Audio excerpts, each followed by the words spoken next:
दोस्तों, एक 75 साल के बुजुर्ग जिनकी उम्र अब 75 साल हो चुकी थी, लेकिन देखने में उनका शरीर चुस्त तंदुरुस्त था। चलने फिरने में अभी वो सक्षम थे। घर के कुछ कामों में वो हिस्सा बटा दिया करते थे। इन 75 साल के बुजुर्ग के 4 बेटे थे, 2 बेटियां थी। चारों बेटों की शादी इन्होंने कर दी थी और दोनों बेटियों की शादी कर दी थी। दोनों बेटियां अपने घर आया जाया करती थी। कहने का मतलब अपने ससुराल आया जाया करती थी। अचानक ये बुजुर्ग 6 सितंबर 2023 को घर से अपने बाहर निकलते हैं और अपने घर वालों से उस टाइम में जाते हैं, सुबह सुबह के टाइम, जब इनकी चारों बहुएं घर में बच्चों को तैयार करके स्कूल भेज रही थी। लेकिन जब ये 6 सितंबर को अपने घर वालों से बताकर निकलते हैं कि मैं अभी यहीं बाहर घूमने जा रहा हूं, और फिर बाहर घूमने के जब बात आती है तो बेटों से भी बताते हैं। बेटे और बहुएं कहती हैं कि ठीक है बाबूजी, आप जाइए, घूम आइए। और ये रोज की भांति, जैसे वो रोज निकलते थे, वैसे 6 सितंबर 2023 को भी घर से घूमना बताकर निकलते हैं। लेकिन शाम हो जाती है और ये वापस नहीं आते। अब जो बेटे थे वो अपने काम धंधे पर जाते थे, शाम के टाइम बेटे वापस आ जाते हैं और बहुओं से पूछना शुरू करते हैं कि आज बाबू जी नहीं दिख रहे हैं, बाबूजी ये दरअसल कहाँ चले गए हैं। तो दोनों बहुएं कहती हैं कि आज बाबूजी सुबह से ही निकले हैं, दोपहर में भी आज घर पर नहीं आए। अमूमन ऐसा पहली बार हुआ था, क्योंकि जब ये जगदीश भाई शर्मा, जिनकी उम्र 75 साल थी, ये घर से निकलते थे तो दोपहर में वापस खाना वगैरह खाने आ जाते थे। लेकिन जब इनके चारों बच्चे वापस घर आ जाते हैं और ये नहीं आते हैं, तो लोगों के बीच एक शंका पैदा होती है और चारों बेटे सोचते हैं कि पता नहीं बाबूजी कहाँ गए। फिर चारों बहुएं कहती हैं कि हो सकता है बाबूजी अपने किसी इष्ट मित्र के पास गए हो। अब चारों बेटे चार चार तरफ निकलते हैं, जहां पे इनका घर था, चारों तरफ निकलते हैं बाबूजी को, जगदीश भाई शर्मा को खोजने कि आखिर जगदीश भाई शर्मा कहाँ चले गए हैं। कई जगह पर इनके ठिकानों पर, जहां ये अपने साथ बुजुर्ग साथियों के साथ उठते बैठते थे, चाय पानी करते थे, घूमने टहलने जाते थे, चारों बेटे बारी बारी से उनके घर पर जाते और पूछते हैं। और लोग जो मोहल्ले के थे, जो पड़ोसी थे, जिनके साथ जगदीश भाई साहब का उठना बैठना था, सारे लोग ही मना कर देते हैं कि आज जगदीश भाई शर्मा हमारे यहां आए ही नहीं। अब ये बच्चे बहुत परेशान होते हैं, चारों फिर से ढूंढना शुरू होता है और ये चारों बच्चे मोहल्ले में एक एक व्यक्ति को बताते हैं कि उनके पिताजी आज सुबह से ही घर से ये कहकर कि अभी मैं घूम कर आता हूं, वापस नहीं आए। अब मोहल्ले वाले भी इस काम में लग जाते हैं। काफी ढूंढा जाता है जगदीश भाई शर्मा को, और ढूंढते ढूंढते रात्रि के 6 बजे से रात्रि के 9 बज जाते हैं। लेकिन 9 बजे तक जब जगदीश भाई शर्मा का कोई अता पता नहीं चलता, तब जितने लोग ढूंढ रहे थे उसमें से कुछ बुद्धिमान व्यक्ति उनके बेटों को समझाते हैं कि दरअसल तुम्हारे पिताजी ऐसे कहीं नहीं जा सकते थे, आज तक तो नहीं गए। अब जगदीश भाई शर्मा ने जो अपने हाथ में मोबाइल फोन लिया था, उस मोबाइल फोन पर लगातार ही घर वाले, परिवार वाले और जो भी मोहल्ले वाले थे, जिनको ये पता था जगदीश भाई शर्मा आज सुबह गायब हुए हैं, वापस नहीं आए, ये सब लोग ढूंढना शुरू करते हैं और उनका फोन मिलाना शुरू करते हैं। लेकिन जगदीश भाई शर्मा का फोन लगातार स्विच ऑफ ही जा रहा था। फिर परिवार के मोहल्ले वाले बड़े बेटा जो था, उसका नाम विजय था, विजय से कहते हैं कि भाई थाने जाकर एक गुमशुदगी की एफआईआर दर्ज करा दो। अब एफआईआर दर्ज कराई जाती है एक दिन बाद, यानी कि 7 सितंबर 2023 को, और पुलिस ढूंढना शुरू करती है। 9 सितंबर 2023 को जगदीश भाई शर्मा मिलते हैं, लेकिन जिस स्थिति में मिलते हैं, और फिर पुलिस जब पूरे इस केस की जांच करती है और सारा सच निकलकर सामने आता है, तो वो सच वाकई में बहुत ही हैरान करने वाला, परेशान करने वाला और समाज के ऊपर एक भद्दा कलंक है। दोस्तों, आखिर क्या थी पूरी कहानी? आखिर जगदीश भाई शर्मा किस स्थिति में मिले? आखिर कहानी कहां की है? और आखिर पूरी कहानी में ऐसा क्या है जो आपके रोंगटे खड़े कर देगा? दोस्तों, कहानी में आगे बढ़ने से पहले मेरा आपसे बस छोटा सा विनम्र अनुरोध है कि अगर अभी तक आपने चैनल को सब्सक्राइब नहीं किया है तो चैनल को सब्सक्राइब कर लेना, साथ में बेल आइकन की बटन को प्रेस कर लेना, ताकि जब भी मैं आपको सतर्क और जागरूक करने के लिए ऐसी कहानियां इस चैनल पर, आपके इस चैनल पर, डीडी स्टोरी स्टेशन पर लेकर आऊं, तो उसका नोटिफिकेशन सबसे पहले आपको मिल जाए। दोस्तों, जैसा कि आपको पता है, सबसे पहले हम उन लोगों का नाम लेते हैं जिनका प्यारा सा कमेंट पिछली कहानी पर हमें प्राप्त हुआ था। उनमें सबसे पहला नाम है विकास दास का, श्रवण कुमार है हरदोई से, दीपक कुमार है, रोहन राय है, जीतू भाई है, अविरल रावत है। पर आप लोगों ने ये पूरी कहानी आप कहां से सुन रहे थे, हमारी पिछली वाली कहानी आप कहां से सुन रहे थे, ये उल्लेख नहीं किया, तो कृपया कमेंट बॉक्स में ये भी बता दिया करिए कि आप पूरी कहानी किस जिले से, किस राज्य से, किस प्रदेश से, किस गांव से और किस मोहल्ले से सुन रहे थे, ताकि हमें पता चले कि हमारी कहानी कहां तक पहुंच रही है। और आपसे दूसरा हाथ जोड़कर विनम्र अनुरोध यह है दोस्तों कि हमारे मेहनताना के तौर पर हम आपको समाज को जगाने के लिए, आपको सतर्क करने के लिए ऐसी कहानियां लाते रहते हैं। तो कृपया मेहनताना के तौर पर चैनल को सब्सक्राइब और एक लाइक तो दे ही दिया करिए। दोस्तों फिलहाल ज्यादा समय ना गंवाते हुए आपका डायरेक्ट कहानी की तरफ वापस लौटते हैं। इन परिस्थितियों में गायब हो जाते हैं, उनका पता नहीं चलता है। 7 सितंबर 2023 को बड़ा बेटा विजय थाने पहुंचता है, थाने पर एफआईआर दर्ज करवाता है। जब थाने पर एफआईआर दर्ज करवाता है तो पुलिस वाले सबसे पहले उससे पूछते हैं कि तुम्हारे पिताजी को लास्ट बार कब देखा गया और कहां देखा गया। तो बड़ा बेटा विजय कहता है कि दरअसल हमारे पिताजी 6 सितंबर 2023 को सुबह करीब 8 बजे निकले हैं, क्योंकि उस समय बच्चों के स्कूल जाने का टाइम होता है, इसलिए मुझे टाइम सही तरीके से याद है। और हम लोग भी अपनी ड्यूटी, अपने ऑफिस जो भी काम करते हैं उस काम को जाने के लिए तैयार ही हो रहे थे। उसके बाद उसने पूछा कि आपके पिताजी किन किन लोगों के साथ बैठते थे। विजय ने सारा कुछ बताया, वो जिन जिन लोगों के साथ बैठते थे। अब मोहल्ले के कई लोगों को पुलिस थाने पर बुलाती है और थाने पर बुलाकर पूछताछ करती है, लेकिन कोई पता नहीं चला। सबने यही कहा कि साहब वो तो आज हमारे पास आए नहीं थे। अब पुलिस के पास सिर्फ एक हथियार था, जिस हथियार से वो पूरे घटना का खुलासा कर सकती थी, वो था जगदीश भाई शर्मा का मोबाइल नंबर। पुलिस जगदीश भाई शर्मा के मोबाइल नंबर की कॉल डिटेल निकालती है। कॉल डिटेल में उसे कुछ ऐसा नहीं मिलता है जिससे वो जो जिस हिसाब से तीर चला रही थी, तीर निशाने पर लगता। अब पुलिस के हाथ पूरी तरीके से खाली थे और लोकेशन जब पुलिस ने दोबारा निकाली तो लोकेशन जगदीश भाई शर्मा की मोबाइल की वही दिखा रही थी। अब पुलिस वहां से उनकी मोबाइल उनके घर के पास से एक जगह से बरामद करती है जो कि स्विच ऑफ स्थिति में पड़ा था। अब ऐसे में सबसे बड़ा सवाल यह था कि जगदीश भाई शर्मा कहां गुम हुए। जगदीश भाई शर्मा को जमीन निगल गई या आसमान खा गया। अब पुलिस पूरी तरीके से तफ्तीश करने लगती है। 7 तारीख को एफआईआर होती है सुबह।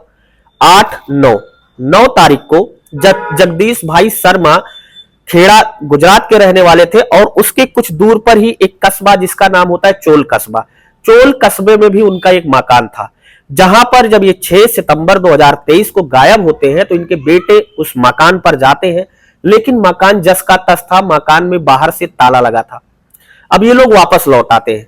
पुलिस इन लोगों से पूछती है 9 तारीख को कि तुम्हारे पिताजी का किसी से कोई लेना देना, कोई फिरौती, किसी से झगड़ा लड़ाई या कोई बैमनस था।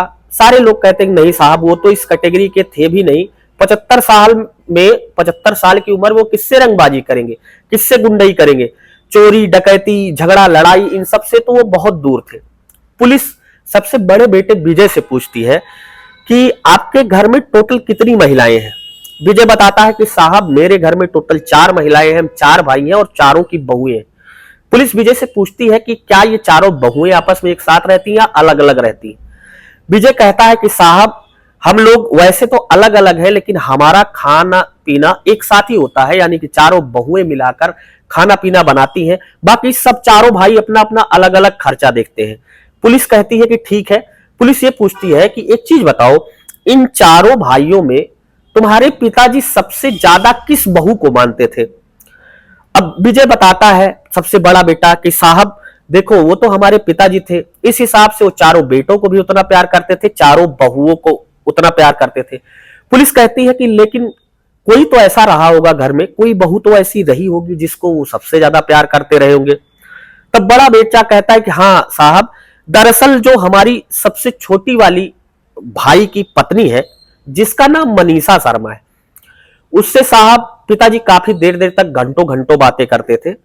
और यहां तक कि हमारी बहुओं ने, हमारी पत्नियों ने कई बार पिताजी को बात करते देखा है और वो सबसे घर में छोटी होने की वजह से पिताजी के मुंह से भी लग गई थी। मतलब हमेशा हंसी मजाक करती रहती थी। साहब उसी को ज्यादा प्यार करते थे।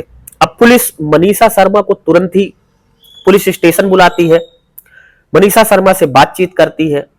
डायरेक्ट ही पुलिस मनीषा शर्मा से कह देती है कि तुम्ही ने अपने ससुर जी को मरवाया है।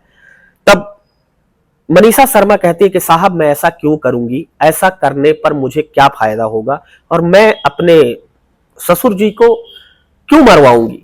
पुलिस कहती है कि ठीक है। अब पुलिस को अचानक से एक फोन आ जाता है थाने पे। फोन ये आता है कि जो जगदीश भाई शर्मा का चोल वाला दूसरा घर था उसे जगदीश भाई शर्मा ने कुछ दिन पहले किराएदारों से यह कहकर खाली कराया था कि अब आप लोग बाहर चले जाइए, हम इस पूरे मकान को तोड़वाएंगे और तोड़वाने के बाद इसको पूरी तरीके से नया मकान इस पर बनाएंगे। किराएदारों का क्या था, किराएदारों ने घर अपना खाली कर दिया। मकान मालिक ने वहां पर कोई तोड़फोड़ नहीं की, ना घर बनवाया, उसका ताला चाबी अपने पास रखा। अब वहां से पुलिस को एक लीड मिलती है, वहां से कॉल आती है कि दरअसल एक अज्ञात घर जिसमें से काफी बदबू आ रही है, और बदबू इतनी भयानक है कि पूरे मोहल्ले में लोगों का जीना दुश्वार हो गया है। नाक दाब कर लोग इधर उधर उस घर के पास से जा रहे हैं। पुलिस तुरंत ही उस घर पर पहुंचती है। जब पता करती है तो पता लगता है कि ये खेड़ा में रहने वाले जगदीश भाई शर्मा का घर है। अब चूंकि उधर FIR हुई थी, पुलिस तुरंत बेटों को बुलाती है। बेटे लोग भी जब वहां पहुंचते हैं तो वो भी बहुत ज्यादा बदबू उनको भी लगती है। जैसे तैसे ये लोग जीने से फर्स्ट फ्लोर पे जाते हैं, और जैसे जैसे जीने पे ये लोग चढ़ रहे थे, उसके पीछे पुलिस की फोर्स, वहां पर मौजूद जो मोहल्ले वासी थे, सब लोग अपनी नाक दाबे, कोई रुमाल से बांधे, कोई कपड़े से बांधे, ऊपर ही जा रहा था। अब चारों बेटों की शंका बहुत ज्यादा हो चुकी थी। उन्हें लग रहा था कहीं पिताजी के साथ कोई हादसा तो नहीं हो गया है। अचानक पुलिस जब ऊपर पहुंचती है, बाहर दरवाजे पर ताला लगा हुआ था, ताले को तोड़ा जाता है। जब ताले को तोड़ा जाता है, पुलिस जब अंदर घुसती है, अंदर घुसने के बाद जब बेटों का बहुत ही बुरा हाल होता है। दरअसल जगदीश शर्मा, जिनकी उम्र 75 साल थी, उनका छत बिसत शरीर, जिसके ऊपर कोई कपड़े भी नहीं थे, और उनका प्राइवेट पार्ट पूरी तरीके से काटकर उनके शरीर से अलग किया गया, जो कि उनकी डेड बॉडी लॉस के पास ही बगल में रखा है। अब सवाल ये था कि ये पूरी प्रक्रिया, ये हत्याएं तो बहुत होती रहती है इंडिया में, लेकिन इस 75 वर्षीय बुजुर्ग का प्राइवेट पार्ट काटना कहीं ना कहीं इंगित करता है कि ये किसी न किसी लेडीज या महिला के अवैध संबंध में था। अब पुलिस को उस महिला को ढूंढना था कि आखिर वो महिला कौन है, और मनीषा के ऊपर पुलिस की पूरी तरीके से निगाह थी। मनीषा से जब पुलिस बयान लेने लगती है, पोस्टमार्टम होने के बाद, डेड बॉडी सुपुर्द करने के बाद, अंतिम संस्कार होने के बाद, जब मनीषा को दोबारा थाने पर बुलाया जाता है और पुलिस बयान लेने लगती है, पुलिस कई पूछताछ उससे ऐसी करती है, कई प्रश्नों के उत्तर मनीषा शर्मा पुलिस को ऐसा देती है कि मनीषा शर्मा के चेहरे को देखकर लग रहा था कि मनीषा कहीं ना कहीं कुछ न कुछ बात जरूर छुपा रही है। या तो इसका हत्या में पूरा रोल है, या तो कुछ न कुछ जरूर है जो ये छुपाना चाह रही है। अब पुलिस मरती क्या न करती, पुलिस ने मनीषा को महिला कस्टडी में दे दिया, महिला पुलिस वालों को दे दिया। अब महिला पुलिस वाले काफी बारीकी से जांच करते हैं, बारीकी से पूछताछ करते हैं, लेकिन मनीषा शर्मा बहुत खेली और खाई इंसान थी, उसे टूटना नहीं आता था और टूटी भी नहीं। अब पुलिस मनीषा शर्मा की कॉल डिटेल निकालती है। कॉल डिटेल निकालने के बाद एक नंबर ऐसा मिलता है जो विदेश का नंबर था। जब विदेश का नंबर आता है तो पुलिस सोचती है कि कहीं ना कहीं उसकी तीर जो है वो अब निशाने पर लग रही है, कहीं ना कहीं मनीषा शर्मा ही पूरे खेल की जिम्मेदार है, पूरी हत्या की जिम्मेदार है। अब मनीषा शर्मा से पुलिस उस नंबर के बाबत जानकारी लेना चाहती है। पहले तो वो बताती है कि साहब, मैं शादी के पहले एक मेरा फ्रेंड है, वो विदेश में रहता है और उसी से मेरी बातचीत होती है। लेकिन जब पुलिस कॉल डिटेल की तह तक जाती है तो देखती है एक एक 1.5 घंटे विदेशी कॉल पे बात। अब लेडीज पुलिस अपना पूरी तरीके से जोर मनीषा शर्मा के ऊपर बढ़ा देती है और मनीषा शर्मा से कहती है कि तुम सब कुछ सही सही बताओ। मनीषा शर्मा को जब लगता है कि नहीं, ये बात अब दब नहीं पाएगी, मनीषा शर्मा फिर अपना जुर्म कबूल कर लेती है। मनीषा शर्मा पुलिस को बताती है कि दरअसल वो एक रंग मिजाज लड़की थी, उसके सपने बहुत बड़े थे, वो स्वच्छंद रूप से रहना चाहती थी। कई लड़कों के संपर्क में वो शादी के पहले थी, और शादी के बाद जब वो गुजरात के खेड़ा के जगदीश भाई शर्मा के यहां बहू बनकर आती है, कुछ दिन तो वो अपने आप को बंदिशों में जकड़े हुए थी, लेकिन बंदिशों में जकड़ने के दौरान वो सोचती है बाहर निकलने का, लेकिन उसके ऊपर 4 जेठ, एक ससुर का भार।